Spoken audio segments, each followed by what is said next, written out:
Namaste everyone, I'm Akash Roy, aka Jungli Jaden, or you can just call me Jaden, that would be fine.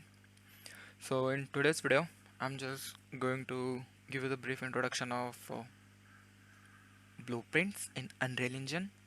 Like, what are the blueprints, the basic interface of blueprint editor, the execution order, or the flow of execution.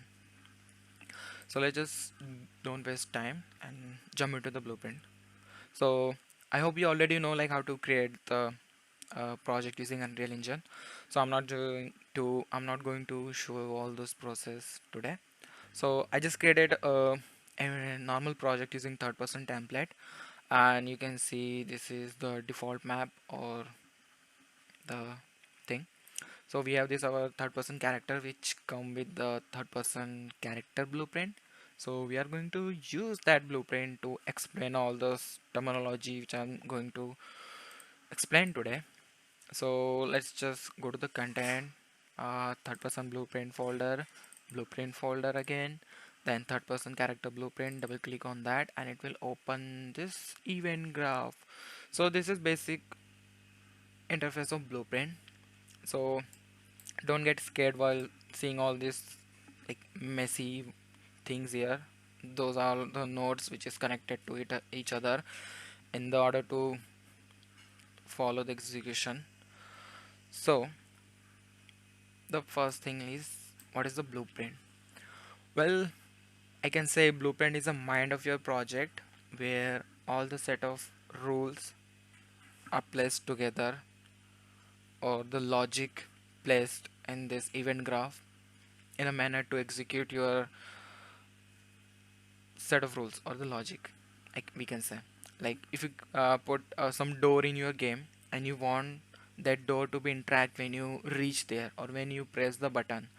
So we can put or we can create our own logic into the blueprint and attached with the door. So in the short, like it's a mind of your project.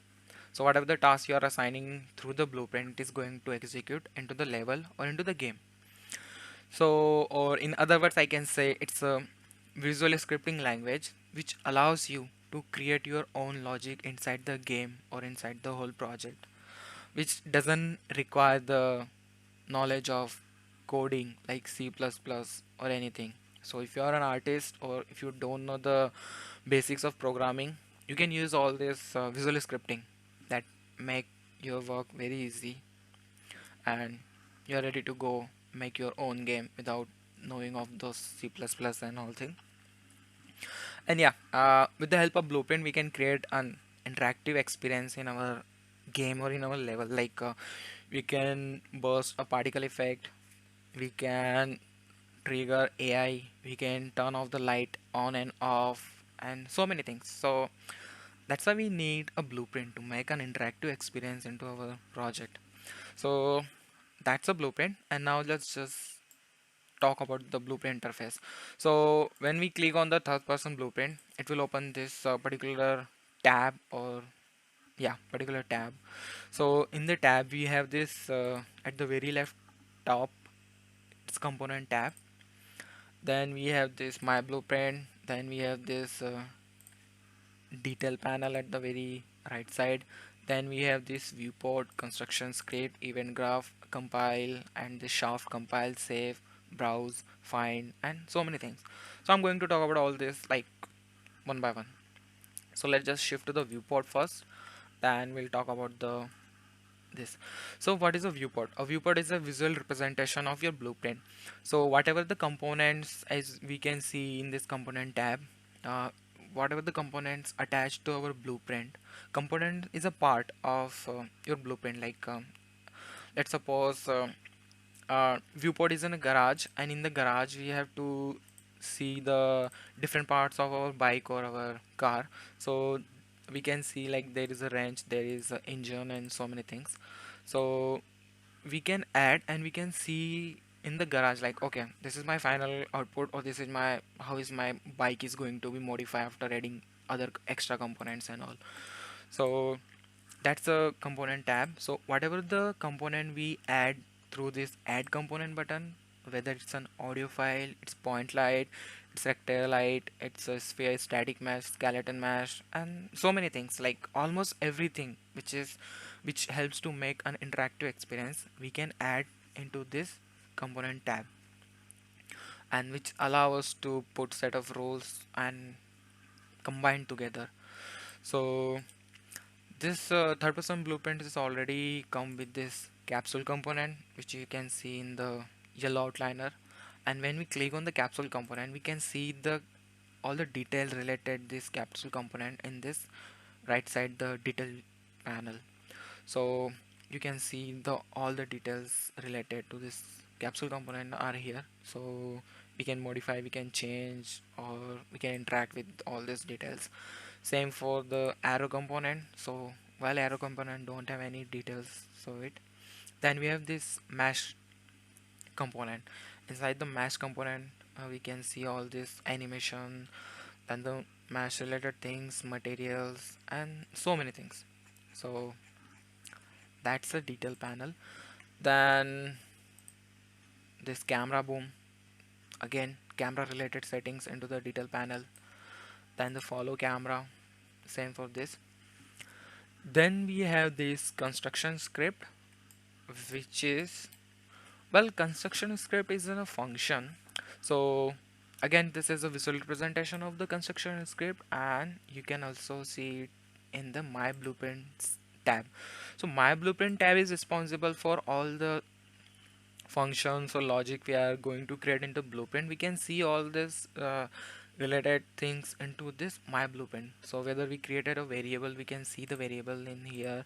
If we created another function, so we can see through here. So well, construction script is a kind of function which like which executes every time whenever any updates or happen into the game. Let's suppose if I put my blueprint to the level, and if I move my blueprint or something interact with this blueprint, it calculate all this like back-end calculation, and will update that as soon as possible. And one more thing, we can't delete this construction script. So yep, you can try it, but not today. So my blueprint is responsible for every function, variable, macros we create into the our blueprint. We can see all this here. So there is a plus button, so you can create your own function, macros, variables, event dispatcher, and local variables, and so on. Then we have this event graph. So event graph is again like this is the place where we can put our logic here. So as you can see, like this is the third person's blueprint, and don't be scary. So let me just explain the very basic one. Okay, so this is the jump one. So they took a input jump, then they just attached to the jump function and a stop jump function. So what is going to happen here is, like, when I'm pressing this jump button, which is already assigned to a space bar, so when I press the space bar, it will execute the jump function. So the player start jumping, and when I release the jump button, or this sorry, when I release the space button, the player stop jumping. So this is normal logic, just simple logic. So we just press the button, so player will jump, and when we release the button, it stop jumping. That's it. And same for the, like there are so many other controls as well, so not go into this thing right now. So here we can create our own logic, we can place our own set of rules and execute them. So if we come to the event graph, and if we right click here, it will show all the different actions or the different class of the blueprints. So if you know already blueprint, or if you want to search anything like get the movement or get the head tracking state or anything, so you can type here or you can search here, and it will give the list of all those key related things. And again, there are some class categories as well. So if you expand the actor class, so it will show you all the functions related to the actor. Then you can click the actor, like if I want this get honor, so yeah, I get this function. So just like that, so right click and go to the section like whatever the things you need. If you need the cine camera, get the film back preset. If you need the character related thing, so can jump, yeah, I can add this function as well, so just go for it. So event graph is the place where we can put our logic here. And then let's just talk about this shaft here, shelf, not the shaft, sorry for that. So this is a compile button. So this helps to check the logic, or it allows us to, it helps us to know like, okay, what if the logic we created here, like this one, when we press on jump, so if this is correct or not. So when we hit the compile button, it will give us the green tick. That means all the logics we place in here are correct and they can be executable. But if we put some wrong logic which doesn't make any sense, or the computer is not able to understand like what is going here, it will give the compile error, just like in the coding. So it will come with the exclamation mark, a red exclamation mark, like okay, some you have to change, or you have to like recheck your logic. Something is wrong with that. So it will help you to know the exact logic, okay, it is working or not. Then we have the save button. So yeah, it helps to it help us to save our blueprint. Then we have this browse, like magnifying glass browse icon, that help us to browse this particular blueprint into the content folder. So if I click here, so it will take me to the blueprint. Okay, this is our blueprint, so we can directly browse here. Then we have this find icon. So when we click here, so we can find a particular function or particular node into this whole blueprint, because this is normal one. Sometimes the blueprint gets so messy when we put so much logic or so many execution orders. So it is very hard to find some particular a single node there, like where is my player health, where is my turn on light button or turn on light node. So we can come here and find through here. Then we have this hide unrelated, so that is very useful. So if I just click this get control rotation, and if I just click hide unrelated, so you can see like all these nodes get dimmed, and only this which is connected to each other are only like visible or get so much light on than them.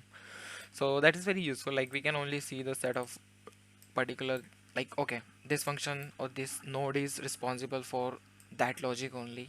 So sometimes it help us. Then we have this class settings. So what is the class settings? So when like whatever the whatever the setting related to this particular blueprint class will be visible here. I'm not going to talk about this class setting and this class default. I'll talk that in the upcoming videos, because that require uh, so much details in that. But yeah, so whatever the settings or the whatever the uh, properties related to this particular third person character blueprint, because we use the character blueprint, so all these properties are visible here, and we can see them, check them, update them, or modify according to our need. So yeah, that shows the root properties of the class. Then we have the simulation. So if you want to check the logic is working or not, so we can simulate this through here, and you can see the execution order and all. Then we have this play button. This play button is same as this play button in the viewport. It doesn't make any difference if you play from here or play from there, it will execute the same thing. Then we have this execution order, or the flow of execution. So how this will flow? So if you see, this will go from very left to the very right. So blueprint will flow its execution order from left to right. So it doesn't matter like how you connect your node, it will always follow the execution order from left to right. So that's a very basic overview of this blueprint thing. Like mm, you already got to know all of this construction script and viewport. So in the next video, I'll just explaining like how to create the blueprints and few other things about blueprint. So that is for today. Thank you guys. Thank you for watching this video. Bye bye. Namaste.